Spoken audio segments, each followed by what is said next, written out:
Hi, I'm Dan Licht. I'm the composer for Silent Hill Downpour. Something is very wrong here.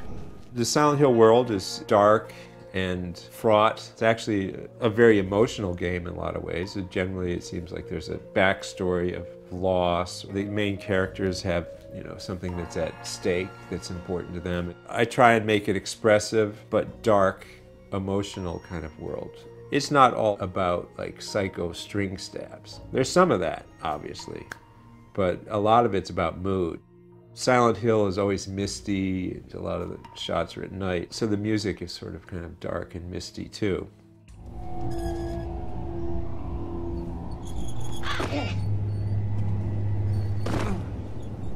Generally in Silent Hill, your objective is to survive. The genre, I guess, is called horror escape. Murphy! Run!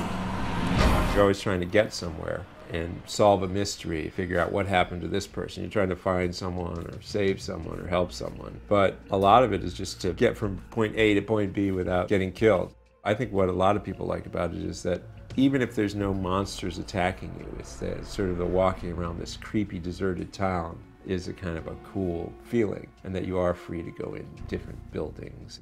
You can't undo anything you've already done, but you can face up to it.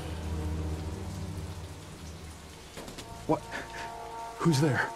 I do a lot of dark projects, and I definitely will go into that mood. And sometimes it'll take me maybe an hour or a half hour to get out of that mood. So I might, when I'm working a lot, and if I see people that are like, what's wrong with him? I'm kind of still like, in that world a little bit. With Silent Hill, you just sort of kind of become introspective and really just try and reach inside yourself and get in touch with a part of yourself, that maybe is emotionally dark. For me, it is very important to be evocative emotionally, and I think there is an emotional element to the music in Silent Hill that is important, that it's moody. And there's something about moodiness that, I don't know why, it is kind of satisfying to people. I can't explain it, but it's just like, like a foggy day is kind of interesting. Why? I don't know. It's cool,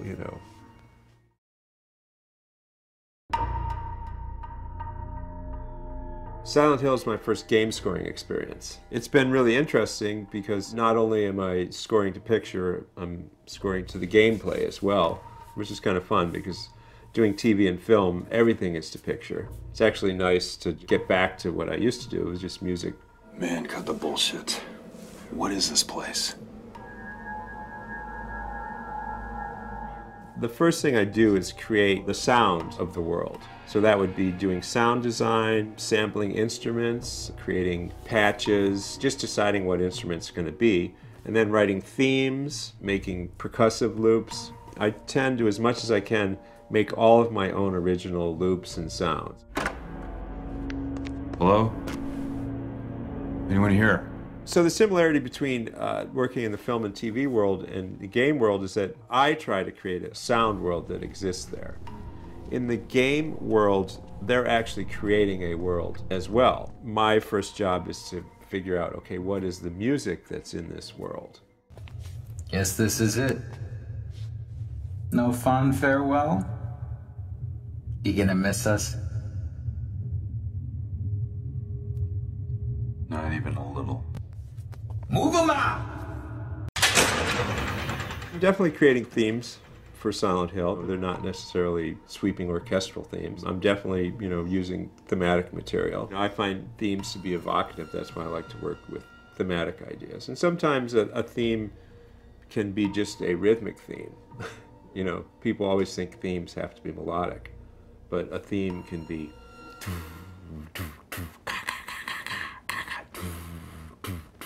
so that's a theme as well.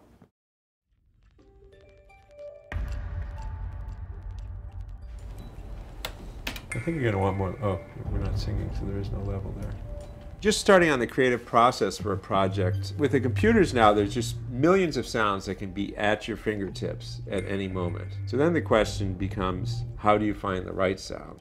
I'll try and focus on what the mood is first, and then I want to get an overall feeling. And I might just sit at the piano and come up with some chords or some themes. And then I'll try and figure out, okay, what instrument can I play this on? A pump organ or out-of-tune toy piano playing this melody. On the other hand, sometimes I'll just find a sound that I like and the melody will come out of that. Maybe a little sharper on the edge. Okay. So it sounds a little bit like the sample there. I will feed off the mood of the visuals that I have, not necessarily the specific. If it's foggy, that doesn't necessarily mean the sounds have to be dead. But if I'm working on a piece, even if it's gameplay, which is not to a picture, I will find a piece of the picture that I'll run just to make sure that the mood's right. And I might take that same piece of music and try it someplace else in the gameplay. And I go, wow, that's kind of cool there too. But I'll be writing music with a specific piece of the game in mind.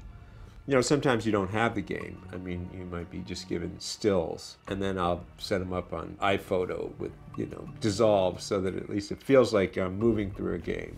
I structure my music so that you have increasing levels of tension. So in a certain level, I'll have an introductory piece of music. So when you first come in, it may be just kind of quiet and ambient kind of sounds.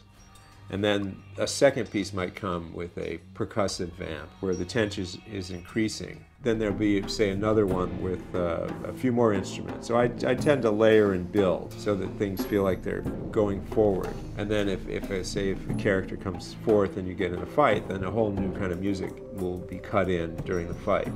My intention is to have some of the scenes have a more emotional music. So that it's almost like in a film, you're going to have a battle or someone's going to die, then you're going to have an emotional aftermath to that.